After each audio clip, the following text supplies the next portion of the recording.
빌립보서 3장 12절에서 14절, 제가 한 절, 여러분들이 한 절 교독하도록 하겠습니다.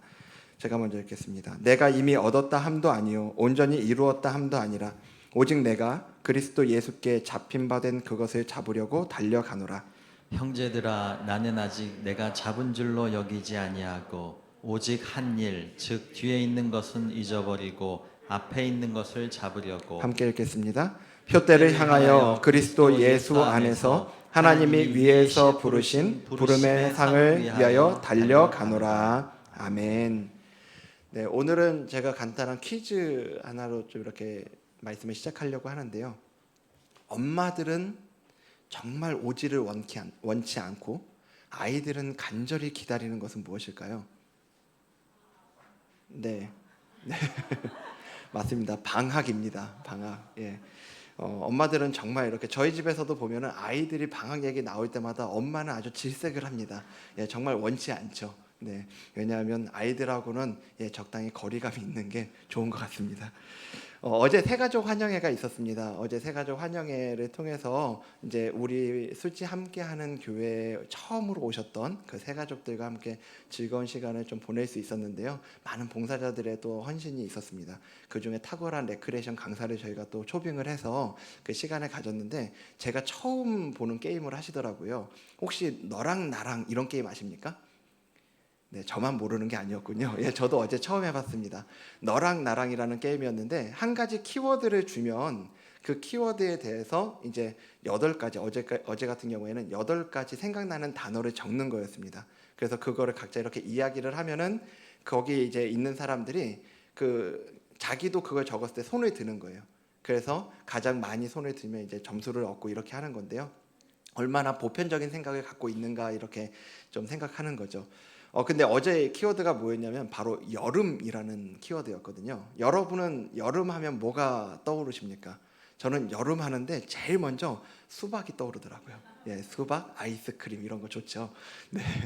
예. 근데 어제 가장 많이 이렇게 사람들이 적었던 게 뭐냐면 휴가, 방학, 이게 절반이 넘는 분들이 거기 다 이렇게 적으셨더라고요. 그래서 그만큼 많은 분들이 기다리고 있는 시간인 것 같습니다. 제가 아까 엄마는 그토록 원치 않는다라고 말씀을 드렸잖아요. 엄마들이 왜 방학을 원치 않는지 아십니까? 자기 방학이 아니라 그래요. 예, 자기 방학은 엄마들도 너무나 원하겠죠. 아이들 방학을 원치 않지, 누구나 방학, 휴가, 누구에게나 가슴 따뜻해지는 그런 단어겠죠. 이 운동 경기에도 보면은 이 방학 같은 게 있어요. 전반을 열심히 뛰다가 방학이 다가옵니다. 그걸 뭐라고 얘기하냐면 하프타임이라고 그렇게 이야기를 하죠. 운동 경기를 보면은 전반전은 이렇게 상당히 밀리다가 하프타임이 지나면서 후반전에 마치 다른 팀이 된 것처럼 막 활약을 해서 역전하게 되는 그런 경우도 종종 보게 됩니다. 이 하프타임을 어떻게 보냈느냐가 굉장히 중요하다는 얘기일 텐데요. 저희가 지금 7월 달을 지나가고 있습니다. 이제 7월 둘째 주인데요. 7월 달인 지금의 시기를 좀 생각해 보자면 다락방도 이제 1학기가 끝났고요. 1학기 종강을 하고 이제 방학을 맞이하게 되고 딱 지금 저희가 이 하프타임의 시기인 것 같습니다.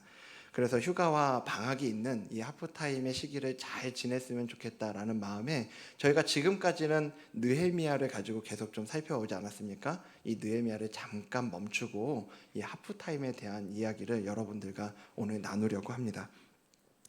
지금 이 시기를 우리가 하프타임이다라고 이야기를 그렇게 할 수 있다고 한다면 당연히 전반전이 끝났다는 얘기겠죠. 전반전을 지나왔다는 얘기일 텐데, 여러분의 전반전은 어떻습니까?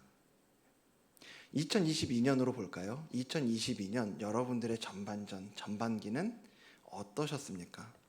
그 전반전을 생각할 때 정말 잘 지낸 시간이다라고 그렇게 생각이 되십니까? 아니면 전반전을 생각하면 한숨이 나오십니까?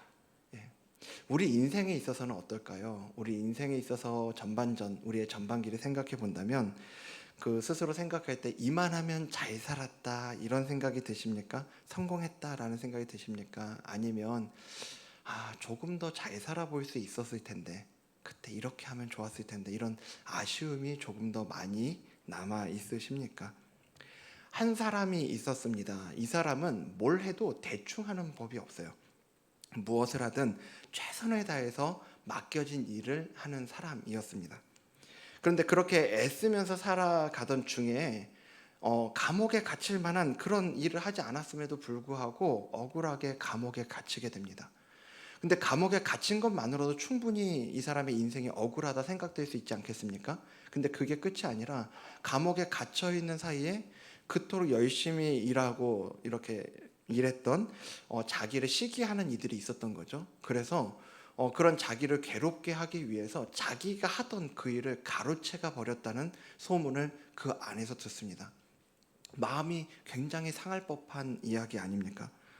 여러분은 이 사람이 몇 점짜리 인생을 살았던 것 같습니까? 이 사람의 이 감옥, 모든 게 멈춰버린 이 시간을 하프타임이라고 생각해 본다면 그 감옥에 들어가기 전까지 이 사람의 전반기를 몇 점짜리 전반전이라고 그렇게 이야기해 볼 수 있겠습니까? 지금 감옥에 갇혀 있기 전에 이 사람의 인생을 누구도 사실은 잘 살은 인생이다 이렇게 이야기하기는 어려울 것 같습니다. 아무리 최선을 다해서 살아왔어도 지금 이 사람이 있는 곳이 어디라고요? 감옥이라고요. 그리고 이 사람의 감옥에 있는 이 기간 동안에 이 사람을 시기하던 그 사람 위해서 하고 있던 일도 가로챔을 당했다고요. 인간관계도 그렇게 막 좋은 것 같지 않아요. 감옥에 들어오기 전까지 이 사람의 전반전, 실패한 인생 이렇게도 이야기해 볼 수 있지 않을까요? 눈치 빠른 분들은 지금 제가 누구 얘기를 하는지 아실 겁니다. 바로 오늘 본문을 기록한 사도 바울이죠.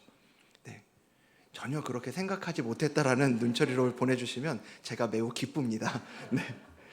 네, 오늘 본문이 기록되어 있는 이 빌립보서요. 이 빌립보서는 에베소서, 골로새서, 빌레몬서와 더불어서 유명한 이제 옥중 서신으로 불리고 있습니다. 감옥에서 쓰인 편지라는 거죠. 이 편지는 주 62년에서 63년 사이에 로마에서 감옥에 갇혀 있을 때 쓰여진 편지다라고 그렇게 알려지고 있습니다. 바울은 이미 말씀드린 것처럼 우리 모두가 아는 것처럼 주님을 위해 복음을 전하는 일에 누구보다 앞장서서 달려왔던 사람이죠. 그런데 이 편지를 쓰는 오늘 그는 감옥에 갇혀 있는 겁니다. 그가 처한 환경만 보자면 너무나 안타까운 모습이죠. 거기다 아까 말씀드린 것처럼요, 시기하는 이가 있었던 거예요. 빌립보서 1장 17절 말씀 같이 볼까요? 네, 같이 보겠습니다. 시작. 그들은 나의 매임에 괴로움을 더하게 할 줄로 생각하여 순수하지 못하게 다툼으로 그리스도를 전파하느니라. 아멘. 그리스도를 전파하는 거 원래 누구의 사역이었어요? 바울의 사역이었잖아요. 바울이 열심히 하던 일이었어요. 근데 감옥에 들어오니까 그를 지금 괴롭히기 위해서 지금 감옥에 갇힌 것도 충분히 억울할 만한 일인데 거기에 더 괴로움을 주기 위해서 그가 하던 일을 가로챈 이들에 대한 이야기를 여기 감옥에서 듣고 있는 거죠. 이미 이야기한 것처럼 이런 사도 바울은 이런 자신의 처지를 생각할 때, 이런 소문을 들을 때 지금 자기의 인생이 마치 실패한 인생처럼 그렇게도 느낄 수 있지 않겠습니까? 여러분이 지금 바울처럼 감옥에 들어가서 이런 소문들을 듣고 있다면 여러분들은 어떤 마음이 드시겠습니까? 그런데 오늘 바로 그 상황에 처해 있는 사도 바울은 정작 그 바울 자신에게서는 지금 방금 전에 이야기했던 내 인생 망했어, 내 인생 실패했어, 이런 모습을 찾아보기 어렵습니다. 그는 지금 이 상황에 사로잡혀서 낙심하고 무너지지 않았어요. 오히려 그의 편지들을 보면 이 이후에 그의 후반전을 기대하고 기다리는 열정까지도 느껴집니다. 복음을 위해 열심히 달려왔던 그의 전반전을 멈추고 감옥에 갇혀있는 이 시기, 아까 전에 하프타임과 같은 시기라고 그렇게 말씀드렸었는데, 이 하프타임의 시기에 그가 달려온 전반전, 그리고 지금의 이 모습에 비추어서 자신의 삶을 평가해 본다면 충분히 무너지고도 남을 그의 삶 가운데 그가 무너지기보다는 오히려 후반전을 준비하는 이런 열정을 보여줄 수 있는 이유가 어디에 있을까요? 저는 오늘 본문을 통해서 사도 바울이 이 하프타임의 때에 무엇을 붙잡고 있었기에 무너지기보다는 오히려 기대하고 그렇게 기다리는 열정을 보여줄 수 있었는지, 그리고 그 이후에 후반전을 우리 모두가 잘 아는 것처럼 끝까지 완주할 수 있었는지, 바로 오늘 그가 이 하프타임의 때에 무엇을 붙잡고 있었는지를 살펴보기 원합니다. 혹시 오늘 이 자리에 있는 여러분들 중에 자신의 삶이 삶의 이 전반전을 돌아볼 때, 오늘 전까지의 이 전반전을 돌아볼 때 마치 실패한 것 같고 그 실패감이 있고 낙심되는 마음이 있는 분들이 계시다면, 오늘 말씀을 통해서 하나님께서 우리의 삶을 다시 한번 새롭게 해석해 주시고 또한 후반전을 달려갈 수 있는 새 힘 주시는 은혜 주시기를 간절히 소망합니다.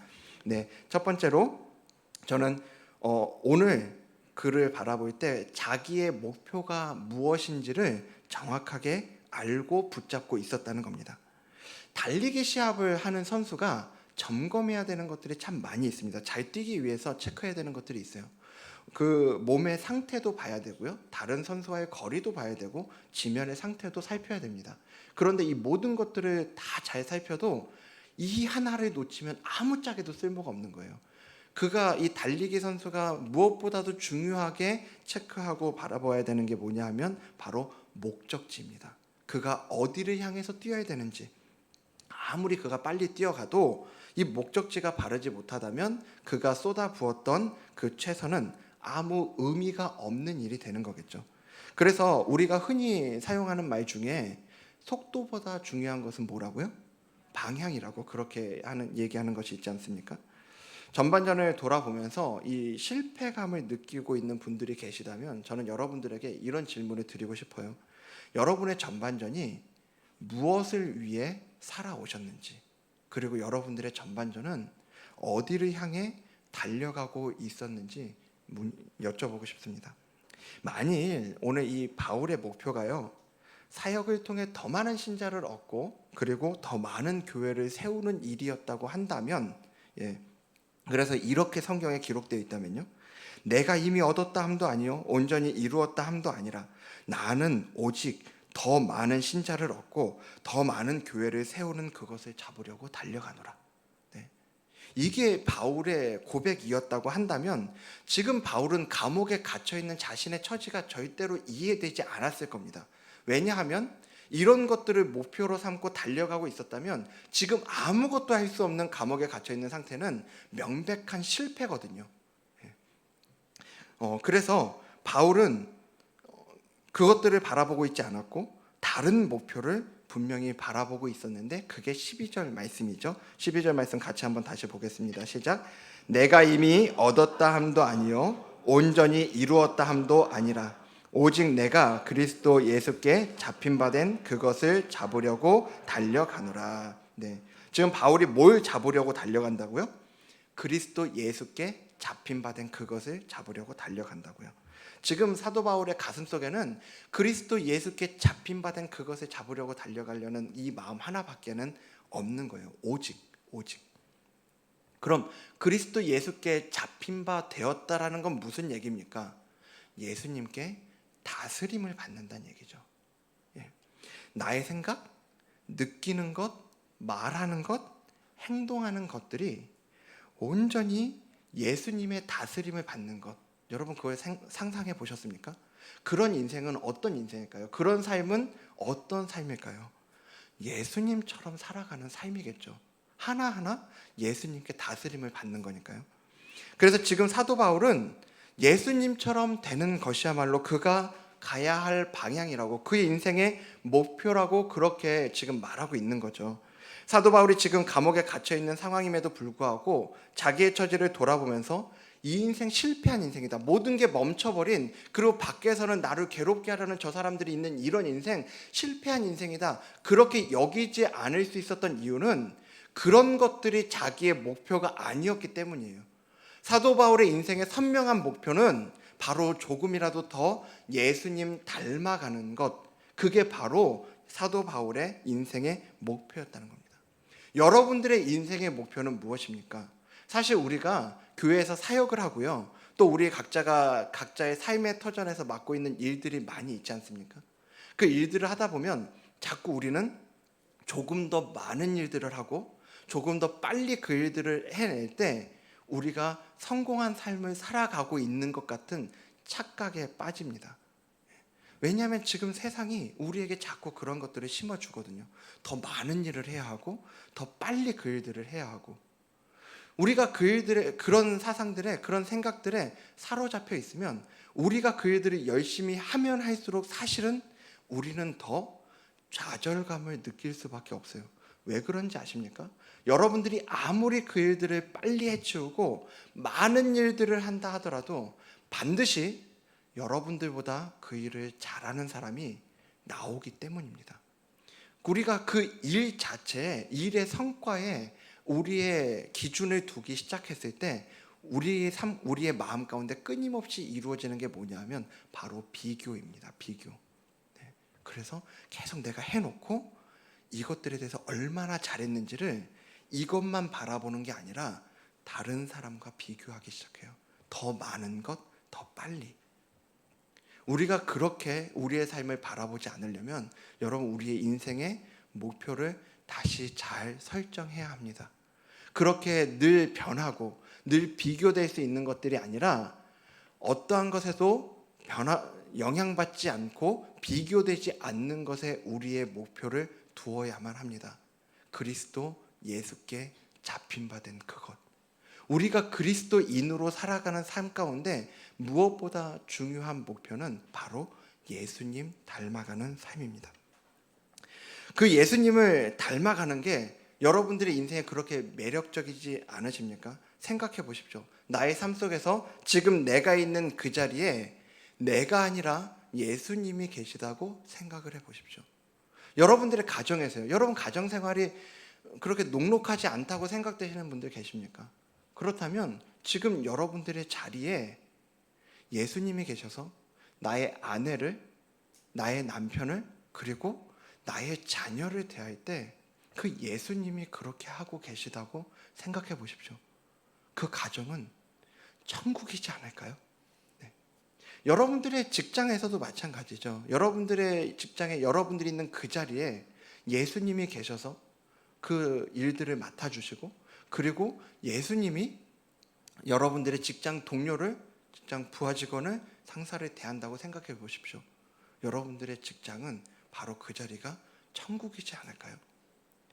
여러분들이 교회에서 사역하는 일들 속에서도 지금 여러분들이 섬기는 그 자리에 예수님이 계셔서 예수님이 그 사역들을 맡아주고 계시다면 여러분들이 있는 섬기는 그 부서, 그리고 여러분들의 그 다락방, 여러분들이 있는 바로 그곳이 바로 천국이지 않겠냐는 겁니다.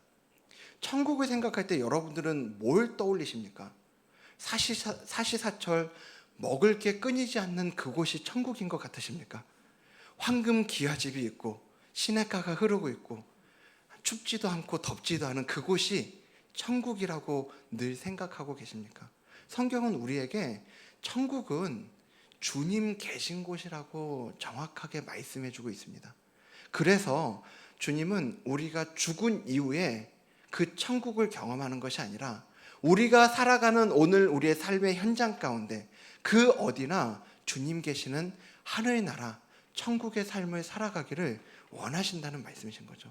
그래서 주님의 목표가 바로 오늘 우리의 목표가 되는 것, 그게 바로 오늘 우리가 주님 더 닮아가고 오늘 우리가 있는 그 자리가 주님이 있는 그 자리가 되는 것, 그게 바로 우리의 삶의 목표가 되어야 한다는 얘기죠.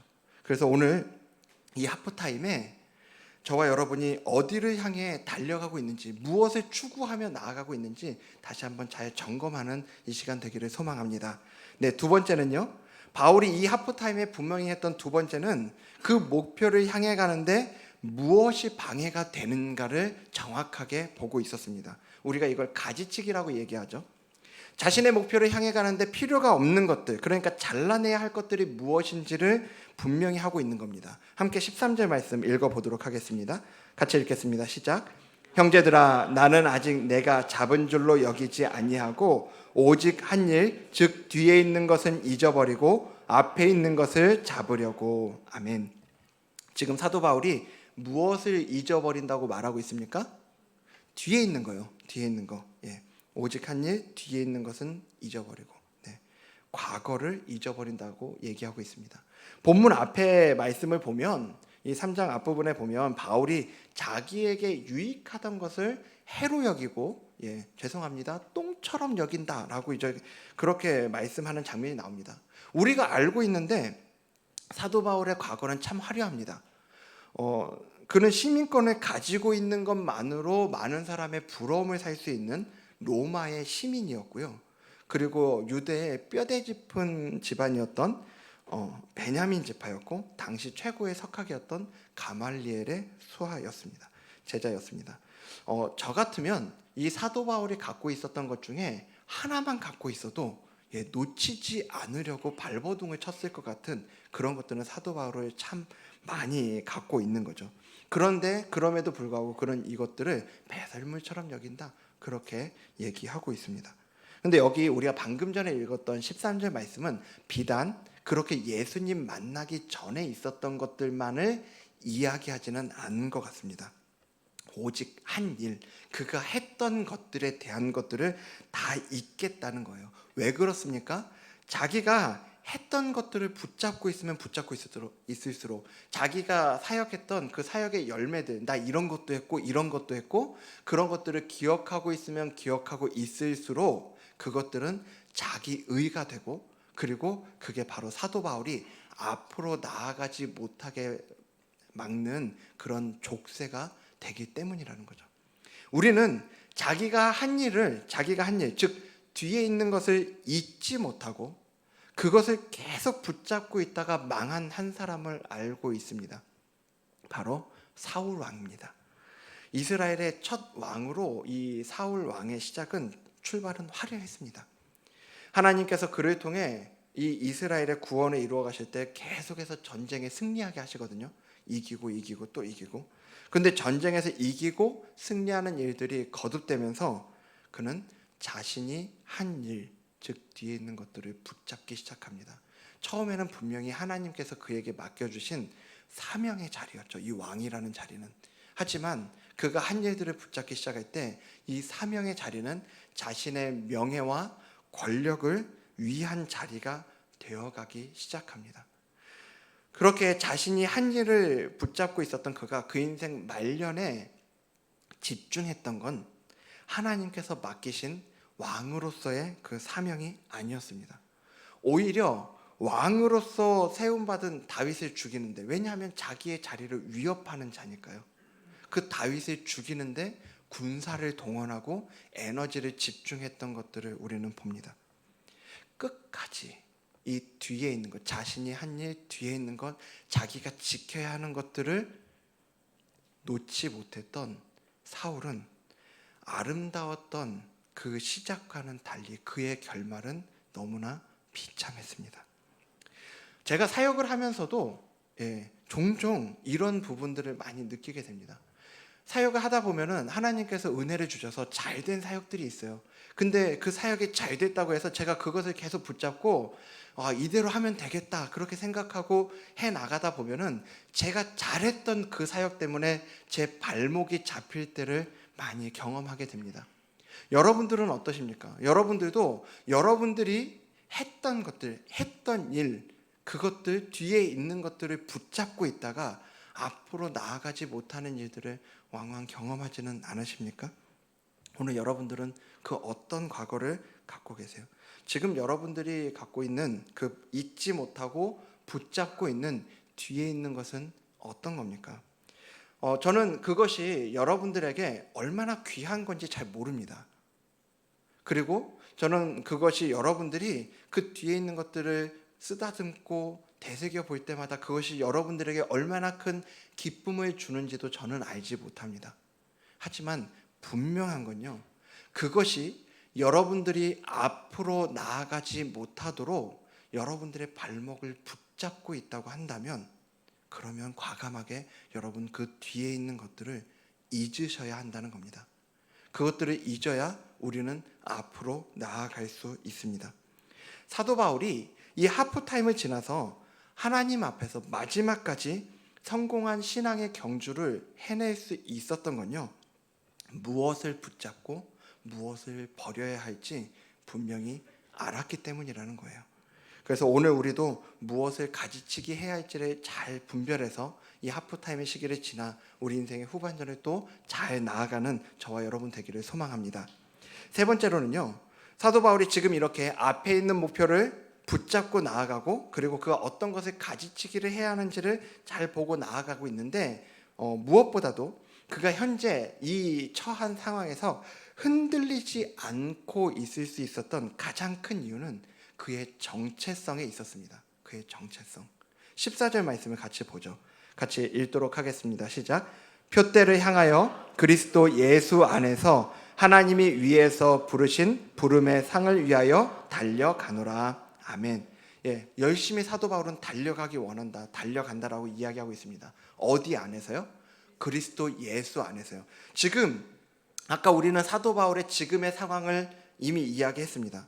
그의 정체성, 그가 지금 있는 그곳은 스스로 여길 때 감옥 안에 있다고 여기지 않는 거예요. 그가 있는 곳은 감옥 안이 아닙니다. 그리고 자기를 둘러싸고 있는, 자기에게 종종 들려오는 자기를 더 괴롭게 하기 위해서 그렇게 자기 일을 가로채버린 그런 사람들로 자기가 둘러싸여 있다고, 그들 안에 있다고 생각하고 있지 않은 거죠. 그가 스스로 자기가 어디 안에 있다고 느끼고 있습니까? 그리스도 예수 안에 있다고. 그가 비록 지금 자기를 둘러싼 상황은 그렇지 않다 하더라도 지금 바울은 자신의 상황을 영적으로 잘 해석해내고 있는 겁니다. 그는 그리스도 예수 안에 있었습니다. 자기는 그리스도 예수 안에 있는 자라는 이 선명한 정체성이 오늘 사도 바울이 충분히 스스로를 실패한 자라고, 그리고 앞으로 나아가지 못하게 가로막고 있는 그것들 속에 갇혀 있는 자라고 여길 수 있음에도 불구하고 오늘 바울은 자기의 정체성을 선명하게 가져감으로 앞으로 한 걸음 한 걸음 나아갈 수 있다는 겁니다. 여러분, 오늘 우리가 누군가 여러분을 평가할 때요, 내가 놓여있는 이 상황을 가지고, 그리고 여러분들이 했던 어떤 그 과거의 일들을 가지고 여러분들을 평가하도록, 그렇게 여러분들을 규정짓도록 내버려 두지 마십시오.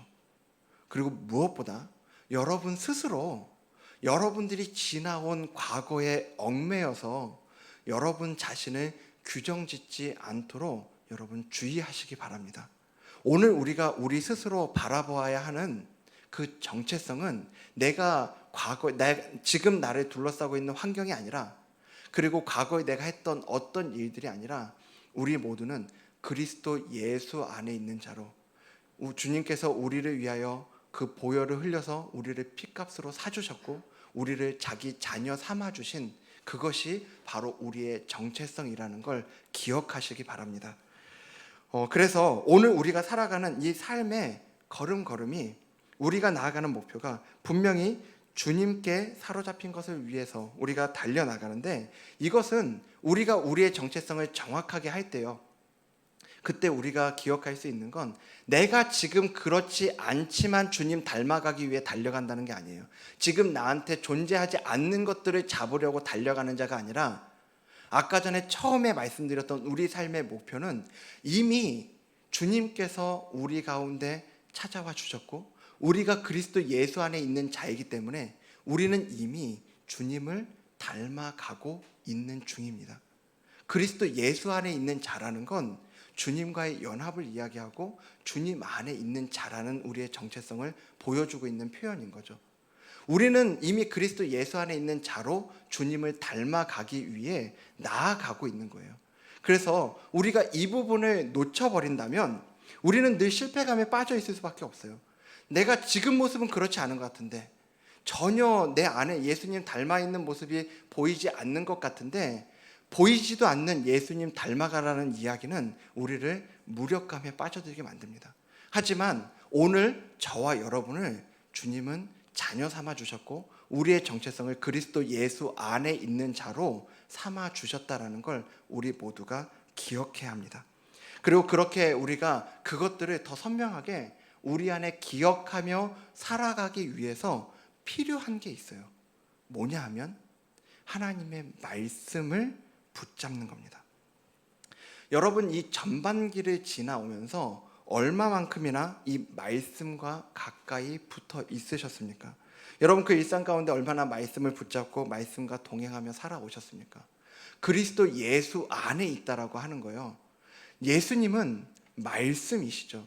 말씀 대신 예수님 안에 살아가는 거 우리가 뭘로 증명합니까? 예수님이 우리 삶 가운데 옆에 실제로 우리가 남편과 아내와 있는 것처럼 그렇게 현신해서 계시지 않는다고 한다면 오늘 우리는 그리스도 예수 안에 있는 자라는 이 정체성을 무엇으로 드러내겠습니까? 무엇으로 스스로 점검하시겠습니까? 바로 말씀이라는 겁니다. 여러분, 그래서 아주 기본적인 거지만 이 말씀을 우리가 얼마만큼이나 읽고 있는지에 대해서, 실제적으로 말씀을 먹고 있는지에 대해서 점검할 필요가 있다는 거예요.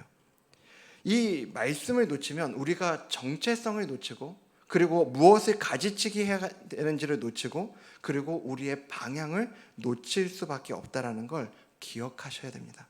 하나님의 말씀을 실제적으로 물리적으로 얼마나 읽고 있는지를 점검해 봐야 합니다. 이것은 실제로 우리가 건강해지기 위해서는 얼마나 밥을 잘 먹고 있는가와 동일한 얘기입니다. 여러분, 아무리 밥을 잘 먹어야 건강하다라는 이 사실을 알고 있다고 하더라도, 그리고 밥을 그리워하고 밥에 대해서 사모하는 마음이 있다 하더라도 실제로 밥을 먹지 않으면 건강할 수 없는 거죠. 저는 밥을 실제로 밥을 먹어야 건강하다라는 걸 저희 막내를 보면서 누구보다 분명하게 경험하고 있습니다. 저희 집 식구 중에서 누구보다 잘 먹는 사람이 저희 막내거든요. 때로는 저보다 많이 먹는 것 같아요. 그런데 제가 저희 막내를 보면서 정확하게 아는 건 뭐냐면, 저희 집 식구 중에 아플 때 가장 빨리 낫는 게 막내더라고요. 막 밤에 열이 펄펄 끓어서 큰일 났다 이랬다가도 다음 날이 되면 언제 그랬냐는 듯이 열이 내려가고 일상생활을 하고 있는 막내 볼 때가 한두 번이 아닙니다. 근데 밥을 실제로 그렇게 잘 먹지 않는 다른 아이들은 병이 확실히 오래 가더라고요. 여러분, 밥을 잘 먹어야 건강하죠. 이거는 뭐 망고불변의 진리 아닙니까? 마찬가지입니다. 영적인 우리의 건강도, 영적인 우리의 삶을 우리가 돌아볼 때에도 이 말씀을 기준으로 우리가 바라보지 않는다면, 우리가 말씀을 얼마만큼이나 실제로 먹는가를 가지고 점검하지 않는다면 우리가 가장 중요한 것들을 놓칠 수 있습니다. 여러분, 말씀을 먹어야, 말씀을 읽어야 내가 주님 안에 있는 자라는 정체성이 선명해집니다. 세상은 끊임없이 우리에게 우리의 정체성을, 우리가 괜찮은 사람인지 그렇지 않은 자인지를, 내가 무엇을 했느냐 그렇지 않느냐를 가지고 판단하게 만들거든요. 하지만 성경은 절대로 우리에게 그렇게 말씀하지 않습니다. 말씀은 우리가 그리스도 안에 있는 자라는 걸 선명하게 해주고, 그리고 거기에 비추어서 우리가 무엇을 가지치기 하며 어느 방향으로 나아가야 되는지를 그 무엇보다 우리에게 정확하게 알려줍니다. 그래서 여러분, 말씀을 먹어야 합니다. 이 전제를, 이 중요한 명제를 모르는 분이 누가 있습니까? 여러분, 제가 지금 이 말씀을 읽어야 됩니다, 말씀을 먹어야 됩니다 말씀드릴 때 여러분들 안에 화가 난다면 그 이유는 반대하기 때문에 화가 나게 아니라, 왜 저렇게 당연한 얘기를 저렇게 열변을 토하고 있는가에 대해서 짜증이 나고 화가 날 수 있습니다. 근데 여러분, 실제로 말씀을 먹고 있습니까? 실제로 여러분 일상 가운데 그 말씀이 얼마나 여러분들의 삶의 기준이 되어 있습니까? 이 하프타임의 시기가 그 무엇보다 그것을 점검하는 시기가 되기를 소망합니다. 이 말씀을 가지고 우리의 삶을 돌아보고 나의 정체성, 그리고 나의 방향, 무엇을 가지치기 해야 되는지를 점검할 수 있기를 소망합니다. 1학기 다락방이 아까 말씀드린 것처럼 은혜 가운데 종강이 되었습니다. 여러분, 이 방학 기간은 이제 이 공동체에서 우리가 잠깐 벗어나 있는 시간입니다. 이 공동체에서 벗어나 있는 시간 동안에 여러분, 그 무엇보다 여러분들의 삶을 말씀으로 붙잡으셔야 합니다. 그래서 우리가 계속해서 해오고 있는 그리스도 중심 성경 읽기에 대해서도 여러분 다시 한번, 지금까지 놓친 부분들이 있더라도 다시 시작하십시오. 지금 다시 그 말씀을 붙잡고 말씀을 읽고 말씀 앞으로 나아갈 수 있기를 소망합니다. 그 말씀을 붙잡을 때 설령 오늘 이전까지의 삶 가운데 내가 또 나의 삶 가운데 무너진 부분이 있고 연약한 부분이 있더라도 다시 달려나갈 이 후반전에 대해서 하나님께서 사도 바울과 같이 기대하는 마음, 기다리는 마음을 주시고 그 열정을 부어주실 줄로 믿습니다. 그렇게 오늘 그 하나님의 말씀을 붙잡고 그 말씀 가운데 나아가는 저와 여러분 되기를 주님 이름으로 축복합니다. 오늘 말씀을 생각하면서 함께 찬양하며 또 기도의 자리 나아가도록 하겠습니다.